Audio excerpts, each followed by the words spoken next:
¿Qué huele, racita? Bienvenidos a un nuevo episodio de su podcast favorito, Sin Frontera, porque yo soy de Sinaloa. Y yo de la frontera.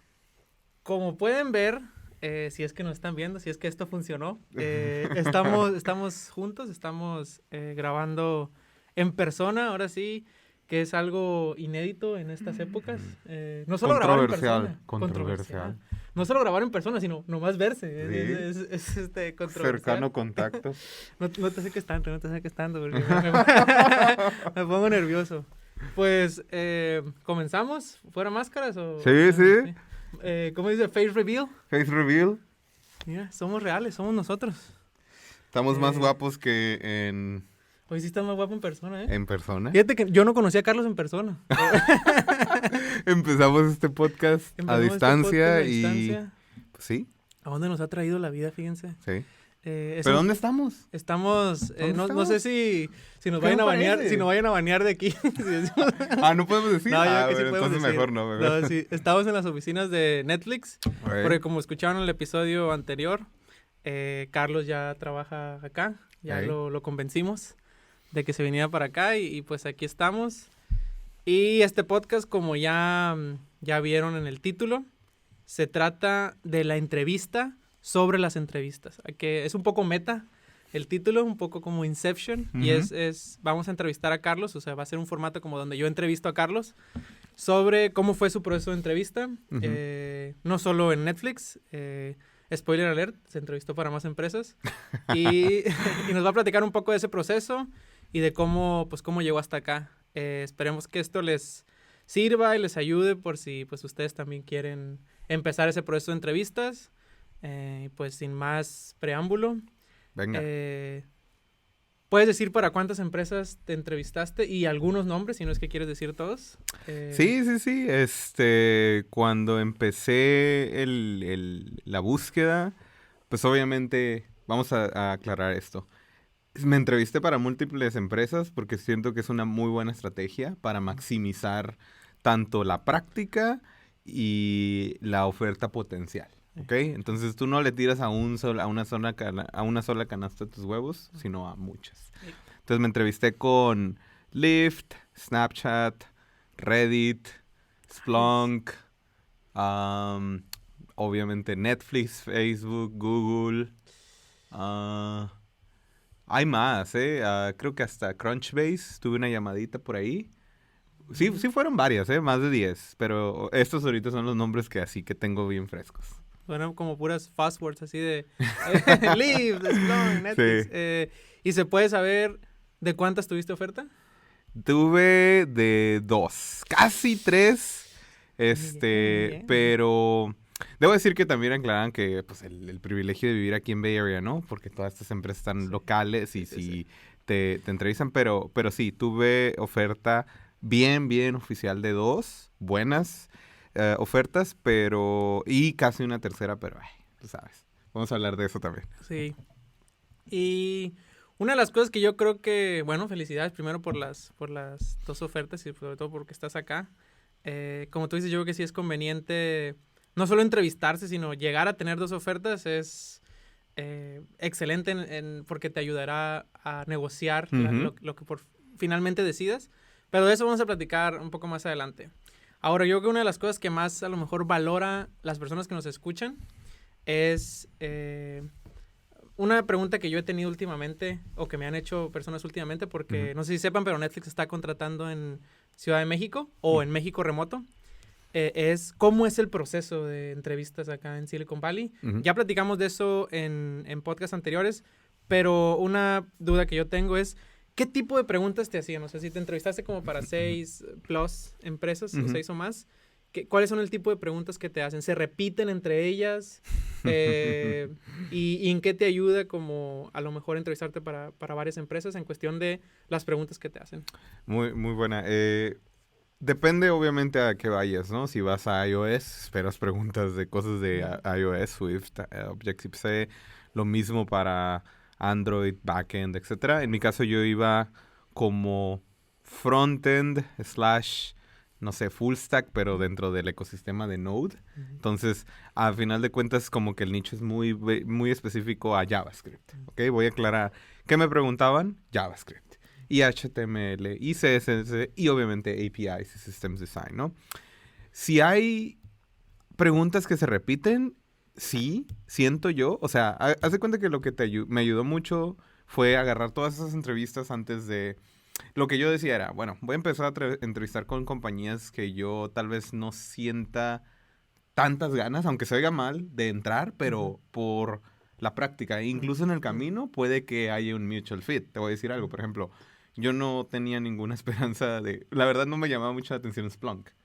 Y entrevisté con ellos y en el camino me di cuenta que, o sea, estaba bien curada con la gente que hablé y todo. Entonces te ayuda también para como que aflojarte. Curado, palabra de tijuanense. Sí, cierto. Estaba chido. Estaba chido, estaba chido. Bueno, estaba muy bien, ¿no? Y bueno, las preguntas, digo, empecé a encontrar patrones de que, ¿sabes qué? Por ejemplo, en Reddit me preguntaron algo similar a, no sé, por ejemplo, un throttle o un debounce, que es cuando tú tienes un evento que se está ejecutando mucho y tú lo quieres hacer que sea, no sé, que solamente se ejecute ciertas veces para un poquito mejor performance. Me empecé a dar cuenta que en varias entrevistas, tanto, o sea, no voy a decir compañías en sí, como cuáles exactamente, pero en varias de esas 10 que yo entrevisté, literal casi el 50 al 60% me preguntaron una variante de esa. Y no es un secreto de nadie, porque si tú vas a Google y buscas como preguntas como muy, que aparecen en esas entrevistas, ahí está. Throttle, debounce, etcétera. Entonces, sí me ayudó mucho y sí se repiten. Y entonces te ayuda mucho practicar con unas empresas antes porque te hacen preguntas que después en otras empresas en las que tú sí estás bien interesado, cosas que yo quiero en esta empresa, de repente te toca algo muy similar. Okay. Y ya lo practicaste allá claro, porque ya lo viste, pero todo nervioso y aquí ya, mira, ¡zas! Ejecutas. Entonces, yo creo que, como dices tú, es muy buen tip. Creo que ya lo habíamos mencionado en otros episodios de empezar por las que no te llaman tanto la atención o que no te gustan. Como dices tú, a lo mejor en el camino dices, no, pues... ¿Puedes encontrar algo bueno? Sí, claro. Venía buscando cobre y encontré oro. Sí. Entonces, para que lo tomen en cuenta. Y si bien ya mencionaste que te preguntan cosas específicas de JavaScript porque eran los puestos que tú buscabas, como de UI Engineer o Frontend, ¿hay también entrevistas de algoritmos y estructuras o eso es nada más para los full stacks o los backends? No, sí, definitivamente, por ejemplo, había ciertas empresas que sí solamente se enfocaban en frontend y preguntaban muchas cosas como de, por ejemplo, crear una pequeña interfaz con un poco de HTML, un poco de CSS y unos eventos, que eso es ya bien frontend, ¿no? Y había otras empresas, por ejemplo, Google, que ellos no te preguntan tanto en sí como que HTML, JavaScript, pero te preguntan un algoritmo. ¿Sabes qué? Aquí, no sé, encuentra, por ejemplo, las veces que se repite tal palabra o tal letra, perdón, dentro de un string, por así decirlo, de una frase. Y tú tienes que escribir un algoritmo que, pues, obviamente cuente el número de ocurrencias de una forma, obviamente, pues, muy buena, ¿no? O sea, performant, tienes que analizar big O notation, tienes que hablar de la complejidad del espacio. O sea, sí me di cuenta que ciertas empresas eran más front-end, que es real a lo que vas, y otras empresas eran más como tradicionales, como, un algoritmo. Okay. Y es, o sea, un algoritmo en JavaScript, pero a final de cuentas algoritmos y estructuras de datos. Hay otro tipo de preguntas que también hacen que obviamente no solamente son resolver un problemita así en el whiteboard. Bueno, en este caso todo es virtual. El proceso ahorita son todos virtuales. Entonces, no es solamente preguntas así de como un algoritmo. También hay unas que le llaman diseño de sistemas. Y ahí es una pregunta un poquito más abierta, donde te hacen algo más general como, a ver, ¿cómo diseñarías, por ejemplo, una herramienta de colaboración en tiempo real masiva? Como un pizarrón blanco donde con el mouse tú puedes escribir y otra persona por allá en otro lugar pueda ver lo que tú escribiste y ellos también pueden. Entonces te preguntan eso y te dicen, a ver, ¿qué harías? Tú tienes que ya empezar, no sé, general como Systems Design, así como cuestiones de servidores, cómo se comunican, o a veces la misma pregunta era un poquito más específica. Por ejemplo, ¿cómo diseñarías un autocomplete dentro de HTML, CSS y con JavaScript. Ok. O sea, Estas son las llamadas, como dices tú, System Design Questions, o preguntas de diseño de sistemas, ¿no? sí.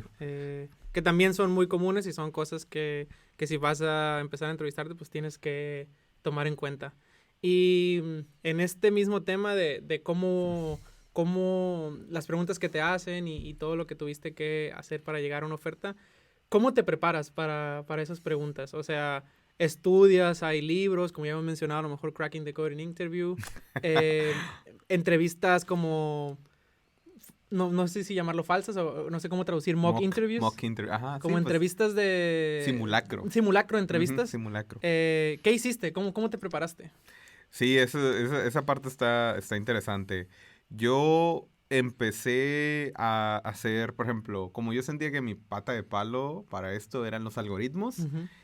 yo creo que para mucha gente, porque es lo que Para mí menos... también. Me puse mucho a leer... Bueno, primero le di una repasada a Cracking. O sea, eso es claro. O sea, Básico. Básico, ¿no? Con un ojo al sprint y con el otro ojo al Cracking de interview. Es nueva, actualizada de 2021, un ojo al sprint y el otro Cracking the Code in Interview. Cracking de código de interview, eso sí, ¿no?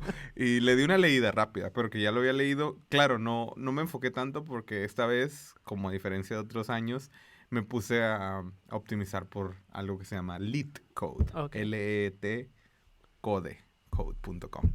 Todo el mundo lo debe conocer, búsquenlo en Google. Y es una plataforma donde vienen un montón de problemas de algoritmos. Y incluso si tú pagas, puedes ver las soluciones. Ajá. Y también puedes ver como por cierta compañía, por ejemplo, ¿qué entrevistas Facebook? ¿Qué preguntas hace Facebook o Google?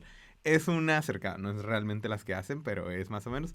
Yo me puse a hacer un montón de esos. Así de que todos los días, no sé, después de las 7, 8 de la noche hasta las 10, 11 de la noche, me aventaba problemas. Así de que...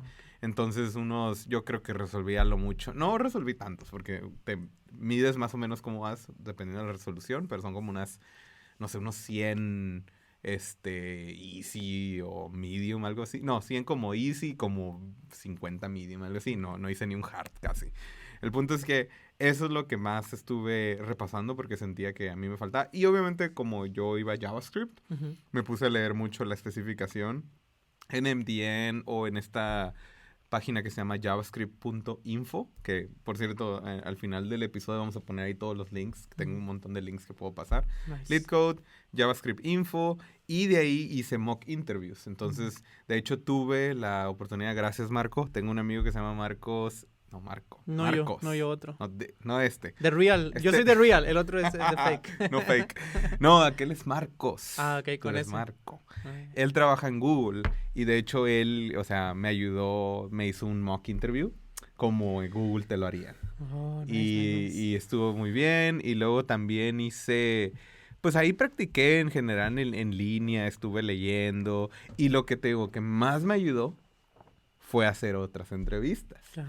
Esa fue la práctica. O sea, a final de cuentas, si no te pones sobre el fuego, no aprendes. Entonces, cuando llegué, la primera entrevista que hice fue en Lyft. Y me tronaron. O sea, me tronaron así, ¡pum! Dije yo, ok, ahí es donde me está fallando. Y empecé a estudiar más en esa parte. Vino otra entrevista, también la troné. Pero pues ahí, y así, y ya para la cuarta, quinta, ya como que pasé al siguiente nivel, sexta, séptima, octava, y ya las últimas ya, bien. Hubo una entrevista que me fue tan bien que, pues, la verdad es que... Y fue la última, o sea, estás hablando que después de 10 entrevistas esa décima, fue de que yo siento que sí la cruché, así, completa. Entonces ese fue el proceso. Estudiar, primero un poquito de teoría, LeetCode, unos cuantos mock interviews, y luego de ahí ponerme bajo el camino, o sea, directo con las empresas sobre juego. Y ni modo tronar, la verdad, no shame. No shame, o sea, troné varias... Pero al final salió bien. Entonces, no tengan miedo de tronar un montón. O sea, créeme que aprenden mucho de cada tronada. Es donde yo más aprendí. Si hacemos una analogía con recibir una oferta o obtener un trabajo en tecnología y correr un maratón, es como si David hubiera estado como leyendo de, mira, esta es la manera de correr y esta es la manera... Pero no vas a llegar ahí si no empiezas a correr, ¿no? Entonces, los primeros 5 kilómetros es las primeras empresas, ¿no? Luego 10, luego 15, luego hasta que llegas ya al punto de que corres el maratón. Sí. Y sí, o sea, entre más lo vas haciendo, te vas volviendo como... o vas obteniendo más confianza en ti mismo. Sí. O sea, como que... y luego las preguntas se empiezan a repetir, como tú dices. Exacto. O ya mismo tú tienes preparadas ciertas respuestas. Por ejemplo, porque no todo es técnico. Ah, sí. No todo es técnico, que eso es a lo que voy con la siguiente pregunta. Es... una parte, tengo entendido, de la mayoría de los procesos aquí en el Bay Area es técnico totalmente. Ujú. Y otra parte es algo que le llaman behavioral o de Oh, comportamiento. ¿Nos puedes platicar un poco de eso? ¿Cómo son esas preguntas y cómo te preparas para ese tipo de preguntas? Eso está excelente. Sí, el 80% del componente de una entrevista técnica o de ingeniería de software es técnico, ¿no? Ajá, sí. Y el 20% es behavioral, aunque cambien empresas. Hay otras empresas que tal vez le meten un poquito más, 40%, 50%, no sé. Sí. Yo siento que Netflix es bastante behavioral. Netflix yo creo que me animaría O a sea, decir entre mitad y mitad, yo Mitad creo. y mitad, Sí. sinceramente. Pero bueno, ¿qué son las entrevistas de behavioral y cómo te preparas para ella? Bueno, para la primera pregunta, debo decir que ¿qué son? Son preguntas como te quieren preguntar para ver cómo has reaccionado o cuál es tu experiencia sobre ciertas situaciones, para ver si también embonas un poco con la cultura del equipo o la empresa o así. Entonces, es una pregunta, por ejemplo, son genéricas, te preguntan así como, a ver, cuéntanos una vez que hayas tenido que tomar una decisión que tal vez el resto del equipo no concordaba con eso o no les gustaba y tú tuviste que ahora sí que tomarla. O cuéntanos de una vez donde fracasaste y que aprendiste. O cómo, no sé, tratas algún conflicto. O sea, son así cosas que te quedas tú como que, ok. Y el problema es, ¿cómo te preparas para ella? Yo la verdad, siento sincero, no... vi un video que también lo vamos a linkear de un hombre de Facebook. Él te decía, y uno de los consejos que más me resonó a mí es autenticidad. Y decía, sea auténtico. En esas entrevistas no puedes ahora sí que bullshitear, no puedes decir verbo o decir las cosas como que, porque se dan cuenta cuando es mentira y te pueden cachar. Incluso yo, unas veces yo no dije mentiras, pero decía un dato de algo real y luego más adelante el entrevistador como que agarraba ese dato y me preguntaba más a fondo. Entonces, si hubiera sido una mentira, sí, claro. ¿Qué haces? Por eso yo lo que digo es, sea auténtico, di la verdad. Si hay una situación, por ejemplo, si te preguntan una situación que no has ahora sí que manejado, puedes decir, o sea, ¿sabes qué? No se me ha presentado eso, pero esto es lo que yo teóricamente haría. Y a veces incluso dicen, perfecto, suena muy bien, déjame te hago otra pregunta. Ellos traen un repertorio. Entonces, ¿cómo te preparas? Es con tu propio criterio, experiencia y autenticidad. No fake. Ahora sí, cero fake. Me parece una respuesta excelente. Algo que a lo mejor yo agregaría es que si te preguntan sobre una situación que no has tenido, también puedes, si has tenido alguna situación parecida, que no es exactamente la misma, pero dices, bueno, no he tenido esa situación, pero he estado en esta otra, siempre es valioso como decirlo, ¿no? Como que en esas entrevistas se espera, y creo que ya lo habíamos platicado tú y yo, como esa carnita para platicar. Sí. Ellos esperan el entrevistador espera que si te pregunta, oye, ¿qué haces si le cae agua a tu laptop? ¿No? Esto es algo, no es una pregunta, pero dices, no, pues nunca me ha pasado.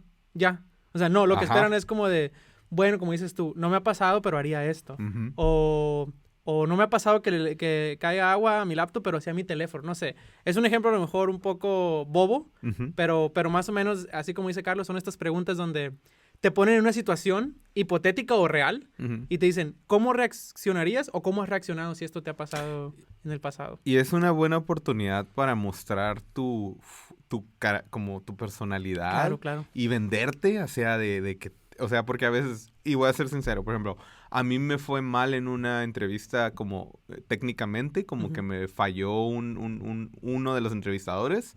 Y eso yo sentía que ya era un insta-fail, así de que, ¿sabes qué? Ya, troné la entrevista forever, pero me fue tan bien en la behavioral que decidieron moverse al siguiente proceso por eso. O sea, como que si te va tan bien y demuestras que tu personalidad, que sabes que sí quiero trabajar aquí y la verdad es que soy o sea, una persona acá que tiene buena personalidad, a veces incluso te ayuda frente a las técnicas. Así que tampoco piensen como que esta entrevista es como que, ay, sí, no, échenle ganas. Sí, yo creo que es, como dices tú, es sumamente importante porque no solo están contratando una máquina para escribir código, o sea, están contratando a una persona y por más bueno que seas programando lo que sea, si no eres buena persona o si no eres como una persona que encaja en la cultura del equipo, pues no va a funcionar. O sea, no, por más bueno que seas, no te contratarían, ¿no? Pero yo del otro lado, si yo fuera quien estuviera entrevistando, yo diría, no es tan bueno técnicamente, pero me gusta mucho su personalidad. ¿Sabes los trade-offs? Ajá. O sea,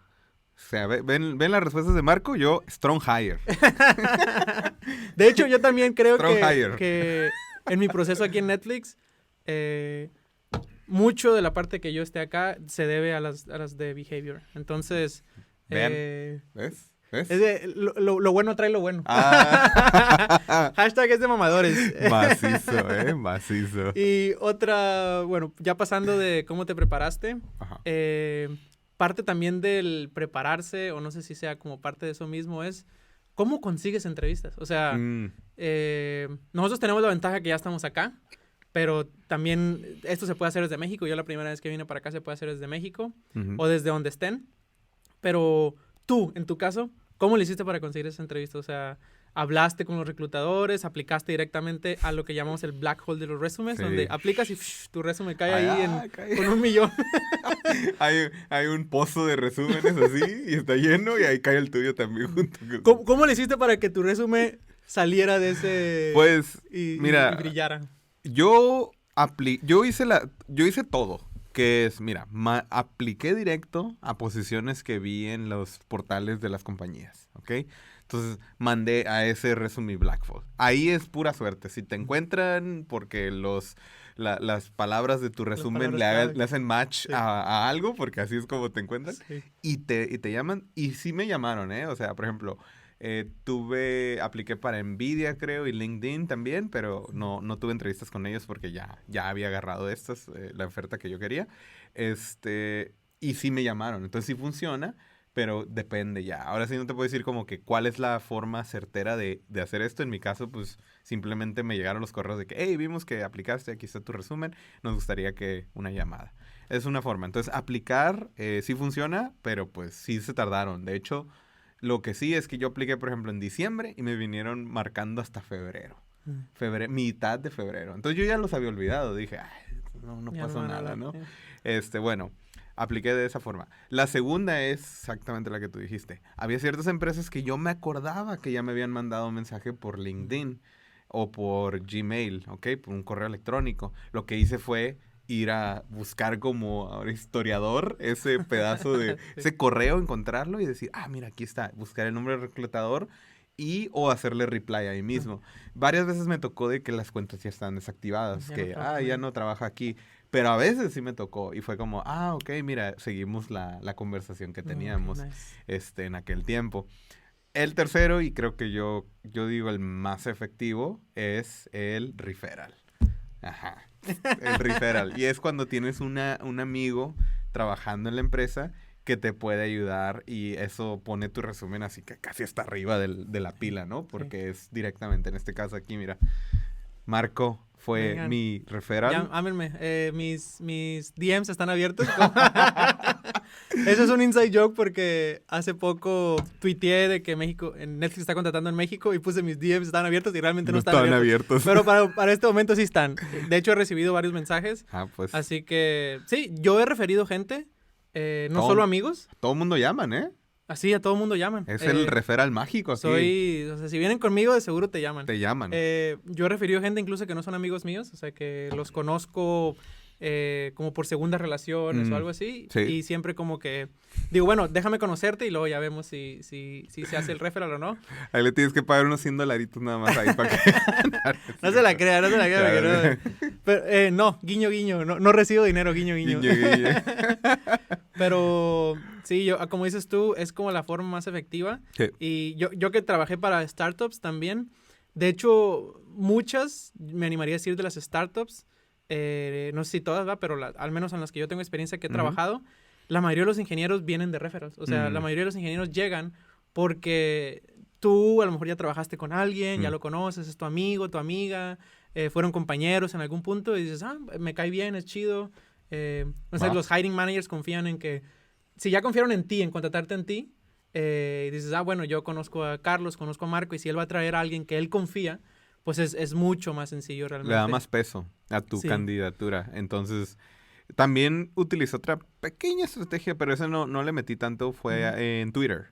Le mandé DM, ahora sí hablando de los DMs abiertos, al que es ahorita mi manager, de hecho. Oh, okay, nice. Pero inicialmente, o sea, fue como que vi su posición, él la tuiteó, y luego yo ya estaba en el proceso con Netflix, y fue cuando te dije, yo a ti, ¿te acuerdas que te dije, hey, también aplícame, como refiéreme a esta posición? Y de ahí yo le mandé un DM a él, directo, al que es ahora mi manager. Le dije, hey, me interesa esta posición. Y me dijo, ok. Y como que eso me ayudó poquito, a lo mejor, como que ya venía el referral, pero aparte el DM, como que mi nombre estaba en varias de sus radares. Todo suma, todo suma. Todo suma, ajá, y de repente sentí que de volada me puse, o sea, empezó todo el proceso, muy rápido. Entonces eso puede ser un buen tip también, o sea, encontrar a ciertos como personas que trabajan en la compañía en Twitter y ver si pues te pueden referir, que es más fácil. De hecho, una que es muy buena esa, pero una que yo he escuchado es de hablarle directamente por LinkedIn o por Twitter al hiring manager. También. Entonces, si te contesta, ya es como, o sea, llevas como todas las de ganar, porque es la persona que va a decidir al final de cuentas si te contratan o no. Entonces, es una manera como muy cercana de llegar a un puesto. Sí, entonces, pues sí, para no caer en el hoyo negro de los resúmenes, pues si conocen a alguien o alguien les dijo de algo o esa persona ha mencionado en las redes sociales sobre una posición, contáctenlo, no pierden nada realmente, y puede salir que su resumen pues vaya hasta arriba del top para esa posición. Bueno, ya hablamos de dónde te entrevistaste, cómo fueron las entrevistas, cómo te preparaste y cómo conseguiste esas entrevistas.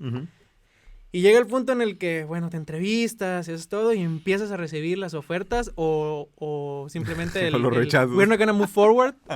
Es el clásico, es el clásico. El correo, ajá. Una llamada, ¿no? Se ha hecho tan ya así como tan común de eso, de esa parte de que te rechazan acá en el área de la bahía, que ya, yo creo que tienen un template, ¿no? De we're not gonna move forward con esta posición. Con tu candidatura, bla, bla, bla. Pero en tu caso, sí se movieron forward con tus candidaturas. Entonces, ¿cómo fue benéfico el tener varias entrevistas, o en este caso varias ofertas, para negociar la última? ¿Y cómo lo haces? Porque yo al menos siento esto de que viniendo de Latinoamérica, es muy común tener esta situación de ser como agradecido con lo que se te está dando y no parecer así como que estás queriendo pedir de más, ¿no? Ahorita está muy de moda un meme de esto ya es, ¿cómo dice el meme? Ya estás pidiendo de más cuando haces algo. Entonces, ¿cómo? Yo te conozco a ti y sé que eres una persona como muy outspoken y que siempre dice lo que quiere y así. Pero ¿qué tips le darías a alguien como yo, por ejemplo? Que a mí sí me cuesta trabajo negociar. Pues, entonces, ¿cómo lo hiciste? En este caso, te digo, a final de cuentas, la carta más fuerte para tu negociación es en este caso, la contraoferta, ¿no? Bueno, es que depende. Vamos a tomar un paso atrás, ¿no? En el proceso ya, si todo va bien y pasas las entrevistas técnicas, se van a una fase de negociación. Cada empresa obviamente es diferente. Por ejemplo, Google, de hecho no... para aclarar, tuve oferta de estas dos empresas, Google y Netflix. Entonces ya rechazaste a Google, ya tienes ahí en tu... Ya sé. Puedes hacer un canal de YouTube y ya te haces famoso. Ex-Google reject. Ex-Google. Yo rechacé a Google. Sí.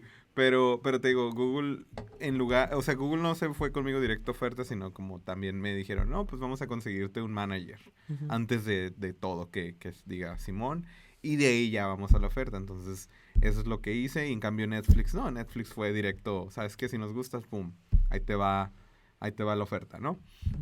Entonces, lo que quería decir es que una vez que pasas ese proceso y ya empiezan a venir los números, primero que nada, no, o sea, depende de tu situación, pero yo siempre digo, el primer número, no.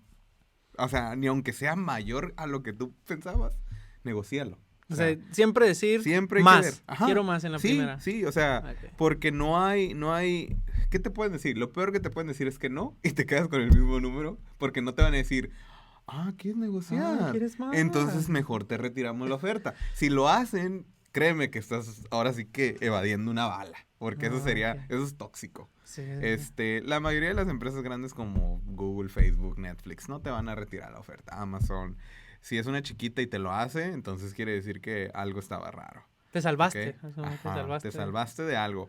Y sinceramente, se te digo, si dices, por ejemplo, te ofrecen, no sé, cierta cantidad de dinero, pero tú quieres más, puedes hablar sobre, oye, no hay forma de, por ejemplo, el salario base o no sé, más stock, más acciones o incluso más vacaciones, no sé, si depende cómo se manejan las vacaciones.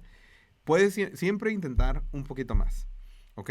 Y vas a ver que va a haber ahí negociación, va a venir otro número, va a venir... En mi caso, por ejemplo, cuando vino la oferta inicial, porque mi primera oferta que obtuve fue de Google, pues yo la verdad dije, no, no quiero esto. Así, literal, la rechacé. Y el reclutador como que, vamos a trabajar sobre eso. Ujú. ¿Ok? Entonces no tiene nada de malo, imagínense, una empresa como Google, que yo admiro, y admiro toda la gente que trabaja en Google, y yo siempre había querido trabajar en Google, que yo dije, es que no, porque la verdad monetariamente no tenía sentido. Entonces lo que yo debo decir, no se sientan mal si no vale la pena la oferta.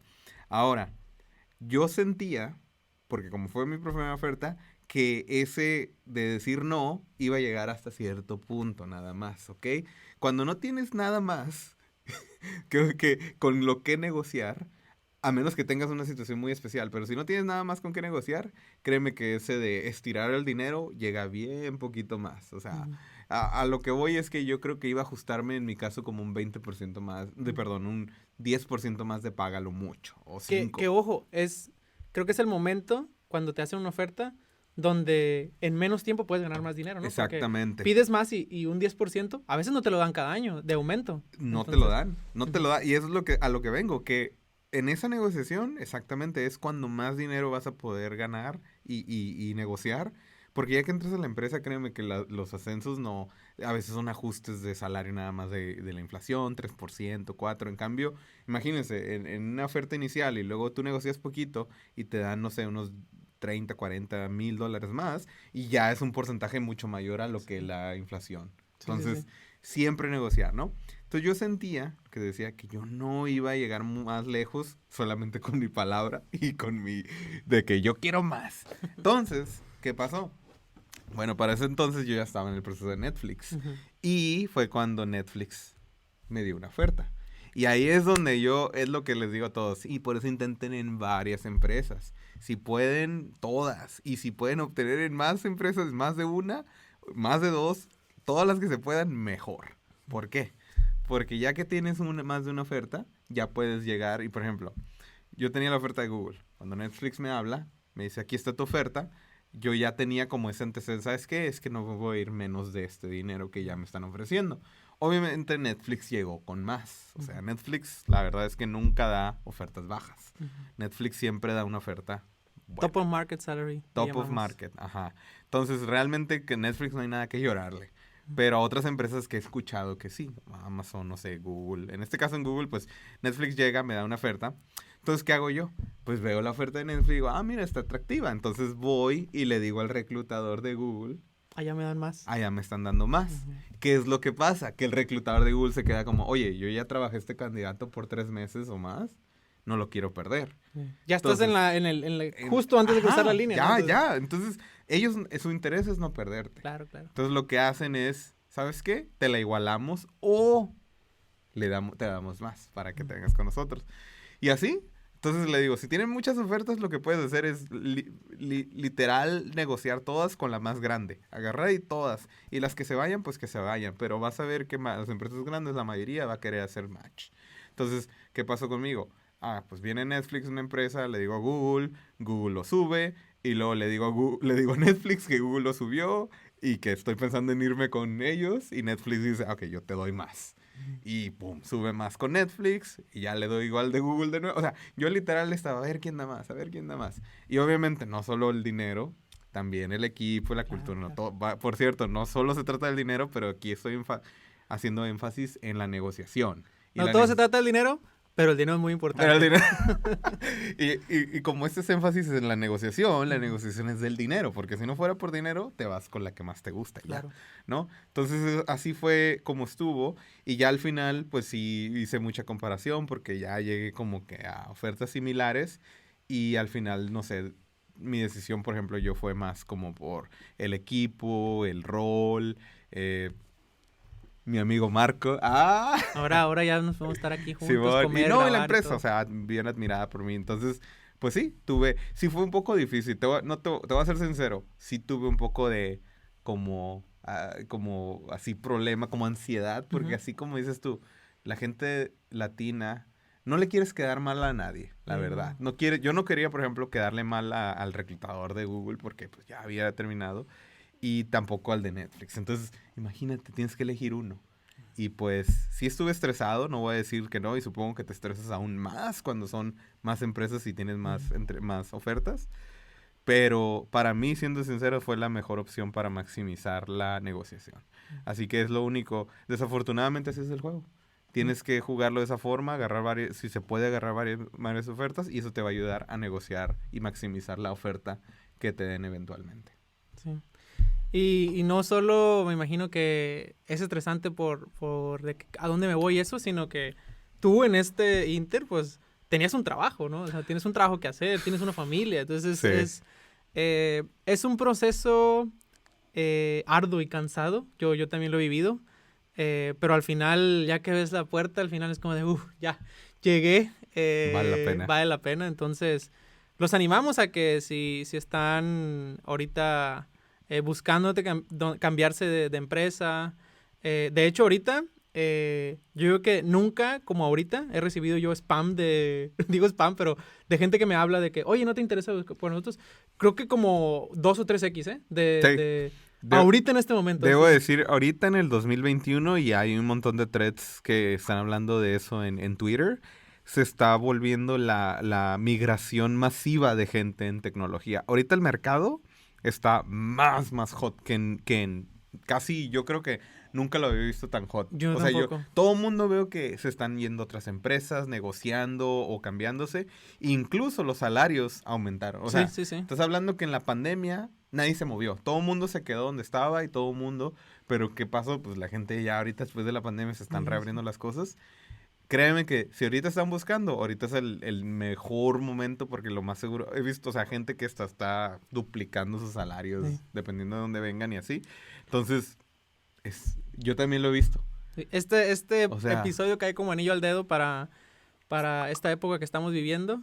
Y pues ya sería todo por este episodio. Si tienen alguna duda, comentario, eh, si les late como que hablemos sobre un tema en específico que les sea de utilidad para esta época, pues lo podemos hacer. Y pues muchas gracias, Carlos. Y muchas gracias por gracias a ti. aceptar mi invitación de venir a la oficina a grabar. Ey, Y gracias a ustedes por estar esperando. La gente que nos sigue de verdad. Se lo agradecemos porque sabemos que no hemos tenido constancia, pero mira, ya dimos un paso grande al estar aquí juntos ey. y pues nada, esperemos que les gusten, compártanlo, digan a la gente que a lo mejor le podría interesar este tema y sí, sin nada más, pues yo ya me despido. ¿Tú tienes algo más que agregar? No, como decía, pues échenle, ahorita es el mejor momento, si están pensando en cambiarse, eh, es el mejor momento y pues sin miedo al éxito. Sin miedo al éxito, papá. Pues muchas gracias y nos vemos a la próxima. Ahí estamos, Hasta al luego. 100.